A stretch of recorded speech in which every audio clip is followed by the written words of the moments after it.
بسم الله الرحمن الرحيم الحمد لله رب العالمين الصلاة والسلام على رسول الله صلى الله عليه وسلم بدعة بقنقوا إن بديناتشن عندنا سوتش مكينة من داتن بدعة نو مكينة بيت مسرات بدعة نلالم بقنقوا بدعة مالت أديس نجار مالتنا سزي بديناتشو قداي لاي بهايما بدنيا قداي لاي النبي صلى الله عليه وسلم دفلقاتشو برال سزي بدنيا قداي لاي دفلقاتشو أرجو عبادة ما يدلم سيجمر نورو لاي قدم ندالنا معاملة لاي من بلنال أصول الفقه لا تقمطال الفقه لا تقمطال يما يكسونه وين እንደዚህ የሚለው የዱንያ ጉዳይ ላይ አስሉ ሐላል ነው እንደፈለክ አድርግ ነው حرام እስካልሆነ ድረስ ለምሳሌ ኸምር ላይ አዲስ ነገር ይጨመርክ ኸምርን ማሳመር አይቻለም ኸምር حرام ነው ሌላ ነገር እንደፈለከው ስልክ አለ ለምሳሌ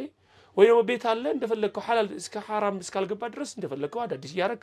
መኪናም አዳዲስ መሰራ ያው የዱንያ ጉዳይ ነው እንደፈለክ ማድረግ ትችላለህ ማለት ነው አለ በሃይማኖት ግን إلا ما سزي هون يجون مدرو بقوانقوا بدعة إننا بديناتشين بدعة لا يال مالتنا